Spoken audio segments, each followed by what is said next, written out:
अस्सलाम वालेकुम, मैं हूं कुरतुलैन आरिफ और आप देख रहे हैं प्रोग्राम नो एनआरओ अब की बार। नाज़रीन, जब से तहरीक अदम एतमाद ने जोर पकड़ा है तब से पाकिस्तान तहरीक इंसाफ के इत्तेहादियों MQM और काफ लीग ने वजीर आजम को यह मशवरा दिया है कि अगर आप अपनी हुकूमत बचाना चाहते हैं तो इस्तीफा दे दें या दूसरे ऑप्शंस पे गौर करें। तो ये सारा मामला क्या था, इसी हवाले से बात करने के लिए हमारे साथ मौजूद हैं सीनियर सहाफ़ी और तज़कियाकार शबीर हुसैन। प्रोग्राम में वेलकम करेंगे। शबीर साहब, ये बताइएगा कि ये सारा फार्मूला कहाँ से आया, क्यों जो PTI के इत्तेहादी हैं ये उनको कह रहे हैं वजीर आजम को कि आप इस्तीफा दे दें। सर, ये बताइएगा कि ये जो काफ लीग और MQM ने PTI के जो हमारे वजीर आजम इमरान खान को मशवरा दिया अगर आप अपनी हुकूमत बचाना चाहते हैं तो इस्तीफा दे दें, ये फार्मूला इनके पास कहाँ से आया? देखिए, फार्मूला तो जहाँ से भी आया इनकी अपनी जहन की अख्तराई लगती है मुझे, लेकिन ये इंतहाई बेवकूफ़ाना फार्मूला है मेरे हिसाब से। जब ये सारे रहनुमा from Aamir Khan to Khalid Maqbool Siddiqui to Chaudhary Parvez इलाही ये मानते हैं कि इमरान खान साहब एक ईमानदार आदमी हैं, उनकी काबीना के कुछ वज़रा के बारे में सबों के इल्ज़ामात हैं कि वो करप्ट हैं, तो उस काबीना को छोड़ दिया जाए और उस आदमी को जिस पे सब मुत्तफ़िक हैं कि वो ईमानदार है, उसके ख़िलाफ़ कोई स्कैंडल नहीं है, कुछ नहीं है, उसको फारिग कर दिया जाए। यानी कि तमाम करप्ट रह जाए और एक ईमानदार जिस पे सबों का इत्तेफाक है उसको फारिग कर दिया जाए। यह है अनोखा फार्मूला इमरान खान के जानिब अपनी हुकूमत बचाने का। देखें, मसला ये है कि ये दोनों जो इत्तेहादी हैं इनके मसला क्या है? इनका मसला ये है कि इनको कोई ज़रा सी भी कोई बेहतर पेशकश अपोजिशन की तरफ से मिली नहीं। चौधरी बरादरान कोई तकरीबन हफ्ता 10 दिन इस्लामाबाद में बराजमान रहे, इंक्लूडिंग चौधरी शुजात हुसैन साहब। MQM भी कुछ लगभग इतने ही अरसे तक इस्लामाबाद में बराजमान रही, लेकिन वहाँ पर और मुस्तकिल इन्होंने मुलाकातें की हैं जरदारी साहब से, शहबाज शरीफ साहब से, मौलाना फजल रहमान से, लेकिन इनके मुतालबात इतने सख्त हैं, इतने मामलात सख्त हैं। जरदारी साहब तो फिर भी थोड़ी बहुत लचक दिखाते हैं, उन्होंने MQM को ये कहा कि ठीक है आपसे बात करेंगे, आपके मुतालबात पे बात हो सकती है, लेकिन दूसरे तो कोई और बात सुनने को तैयार ही नहीं है, इनकी बात सुनने को तैयार नहीं है। तो जब इनकी बात सुनने को तैयार नहीं है तो ये बेचारे अपने अपने शहरों को वापस आ गए। चौधरी बरादरान लाहौर चले गए, MQM वाले यहाँ कराची आ गए। उसके बाद इन्होंने एक नया फार्मूला सोचा कि जी इमरान खान चला जाए तो हुकूमत बच जाएगी। क्या मतलब है कि इमरान खान चला जाए तो वो जो 24 MNAs इस वक्त कस्टडी में हैं अपोजिशन की, वो क्या वापस आ जाएंगे और वो अपनी हिमायत PTI को कर देंगे, PTI से कोई भी रहनुमा उठ जाएगा और उसको वज़ीर आज़म बना दिया जाएगा। ये इंतहाई बेवकूफ़ाना, अहमकाना और इलॉजिकल बात है, मंतक नहीं है इसकी कोई भी। तो जाहिर है कि ये अब इन लोगों को कुछ बंद नहीं पड़ रहा था तो इन्होंने एक नया मशवरा दे डाला जिसके ना कोई सर है ना तो पैर है। शबीर साहब, ये बताइएगा कि 24 MNAs तो जा चुके हैं PTI से, तो अब इनके पास क्या ऑप्शन बचा है? ये किस तरह अपनी हुकूमत को बचाएंगे? देखें, ऑप्शंस इनके पास कानूनी भी मौजूद हैं और सियासी भी मौजूद हैं। पहला ऑप्शन जो कि कानूनी है, जाहिर है वो आज से इन्होंने जो है इम्प्लीमेंट करना शुरू कर दिया है। फवाद चौधरी साहब का अब से थोड़ी देर पहले बयान आया है कि वो आर्टिकल 63A की तशरीह के लिए सुप्रीम कोर्ट जा रहे हैं, जबकि दूसरा खबर हमारे ज़राए हमें ये दे रहे हैं कि सदारती कोई ऑर्डिनेंस आने वाला है जिसके ज़रिए आर्टिकल 63A की तशरीह हो जाएगी और फ्लोर क्रॉसिंग को रोक दिया जाएगा। यानी कि फ्लोर क्रॉसिंग से पहले ही MNAs को डिस्क्वालीफाई करने की पावर्स स्पीकर के पास आ जाएंगी।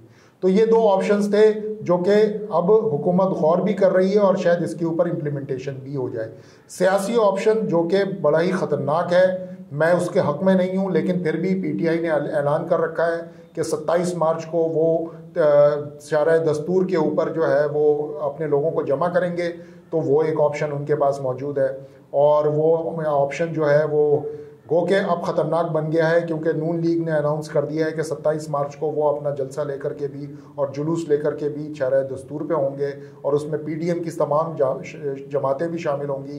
तो ज़ाहिर है ये ख़तरनाक तसादुम की सूरत हाल है, लेकिन PTI इस वक्त किसी मूड में नहीं है कि वो एक ज़रा सा भी हिस्सा दे दे, अपना कोई ग्रेस मार्क दे दे किसी भी और जमात को। तो ये एक सिचुएशन है। इमरान खान साहब जो हैं वो ये ज़रूर कर रहे हैं कि मुकाबला खूब कर रहे हैं, चाहे वो कानूनी सतह पर हो चाहे सियासी सतह के ऊपर हो। शबीर साहब, ये तो थे 24 MNAs जिनका हमें पता चल गया, वाज़े तौर पे वो चले गए PTI से, लेकिन कुछ MNAs अब भी ऐसे हैं जिन पे शक किया जा रहा है कि ये आगे जाके तहरीक अदम एतमाद के साथ मिल जाएंगे, उनको वोट देंगे। देखें, बिल्कुल ये भी एक बड़ी दिलचस्प पहलू है और इसके ऊपर इसको मद्देनज़र रखना चाहिए PTI को ख़ास तौर से। अभी थोड़ी देर पहले भी मेरी एक PTI के रहनुमा से बात हो रही थी, तो मैंने उनसे यही सवाल किया था, कराची के बड़े सरकर्दा रहनुमा हैं, तो मैंने उनसे यही सवाल किया था कि भाई अभी तो मसला 24 से आगे बढ़ गया है, क्योंकि कल गवर्नर साहब आमिर लियाकत हुसैन साहब के साथ खड़े थे, उनको मनाने गए थे और वो उसमें बुरी तरह नाकाम हुए और इस तरह से हो गया कि आमिर लियाकत साहब ने पब्लिकली आके मीडिया के सामने कह दिया कि मैं अब PTI की हिमायत नहीं कर रहा, मैं तो MQM लंदन अल्ताफ़ हुसैन की हिमायत कर रहा हूँ। अब आप सोचें कि वो एक एक्सट्रीम पे जा चुके हैं, तो ये एक सूरत हाल बन गई। दूसरा ये कि एक और मैं आपको ख़बर दे दूँ कि अटक से जो है MNA हैं PTI के मेजर ताहिर सादिक साहब, उनके बारे में बिल्कुल पक्की इत्तला है कि वो कल जो है रवाना हो गए उम्रा के लिए। अब उम्रा के लिए वो 1 दिन के लिए गए हैं, 2 दिन के लिए गए हैं, 3 दिन के लिए गए हैं या 15 दिन के लिए गए हैं, ये टाइम फ्रेम कोई नहीं बता रहा। तो मेरे ख्याल में इमरान खान साहब और पूरी उनकी जमात को उन लोगों के ऊपर भी नज़र रखने की ज़रूरत है जो कि पर तोले बैठे हैं कि वो अहम दिन जो कि D-Day होगा 28 तारीख, उस दिन जो है वो इधर उधर हो जाए। तो ये एक मामला बिल्कुल सामने आ रहा है। और जहाँ तक इत्तेहादियों का अब तक मामला है, इत्तेहादियों को देखें, इत्तेहादियों की दाल नहीं गली अपोजिशन के पास, ये बात तो सबों को समझ आ गई और इसमें सबसे होशियारी जो है वो GDA ने दिखाई। GDA पीर साहब पगारा ने बड़ा दो टोक फैसला किया कि वो इमरान खान साहब के साथ जाएंगे। मुझे लगता है कि MQM और काफ लीग के पास भी इवेंचुअली कोई और चांस नहीं होगा सिवाय इसके कि वो इमरान खान साहब का साथ कर दें। लेकिन मसला जो है इमरान खान साहब के अपने घर में आ गया है। इमरान खान साहब को उन 24 लोगों को वापस किसी तरह से लाना है या उन्हें वोट डालने से रोकना है। और जिन लोगों के मैंने आपको नाम बताए, ताहिर सादिक साहब हो गए, आमिर लियाकत हुसैन साहब हो गए, इनको भी राज़ी करना है कि एक साहब जो उम्रा पे चले गए वो 28 से पहले उम्रा करके वापस आ जाएं और वो साहब जो कि MQM लंदन को प्यारे हो गए हैं वो वापस जो है दुलारे हो जाएं PTI के किसी तरह। शबीर साहब, ये बताइएगा कि ये जो सिंध हाउस में तब्दीली आई है कि पहले PTI के जो अरकान थे वो सिंध हाउस में थे लेकिन अब वहाँ नहीं है, इनको कहीं और लेके जाया गया है, तो इस बारे में आप क्या कहेंगे?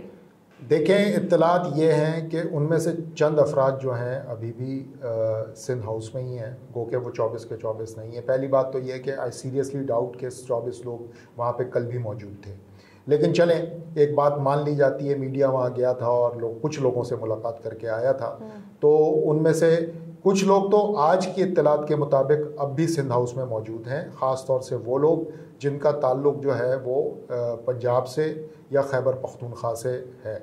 लेकिन कुछ लोग हैं जो कि सिंध से बिलोंग करते हैं और वो PTI के मुनरिफ अरकान हैं। उसमें रमेश कुमार साहब हैं, उसमें नुज़रत पठान साहिबा हैं और 1-2 और हजरात हैं। उनके बारे में इत्तला ये है कि उनको सक्खर में मुंतकिल किया गया है, कल रात उनको सक्खर मुंतकिल किया गया है।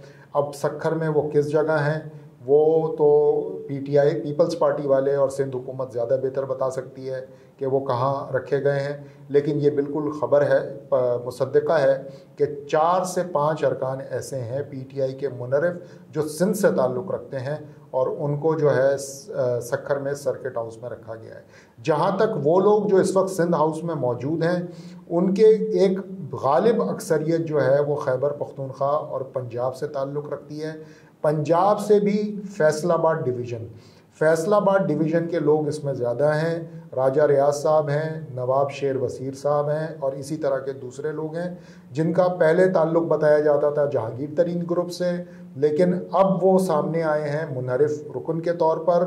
और तरीन साहब की कल से बात हो रही है मीडिया की राजा रियाज साहब से, उन्होंने तरीन साहब के ग्रुप का अब तक कोई नाम नहीं लिया, जबकि शुरू में आपको याद होगा कि वो तरीन ग्रुप से बिलोंग करते थे। तो अब ये भी एक सूरत हाल बनती चली आ रही है कि कुछ मखसूस डिवीज़न्स हैं पंजाब के मुजफ्फरगढ़ और फैसलाबाद डिवीज़न, जबकि खैबर पख्तूनख्वा का पेशावर डिवीज़न, ये 3 डिवीज़न्स हैं जिसके MNAs मुनरिफ हुए हैं और वो आज भी सिंध हाउस में मौजूद हैं। जी नाज़रीन, तो ये था हमारा आज का प्रोग्राम। हमारे साथ मौजूद थे Shabir Hussain, thank you so much. फिर हाजिर होंगे नए प्रोग्राम के साथ, तब तक के लिए इजाज़त दीजिए। अल्लाह निगहबान।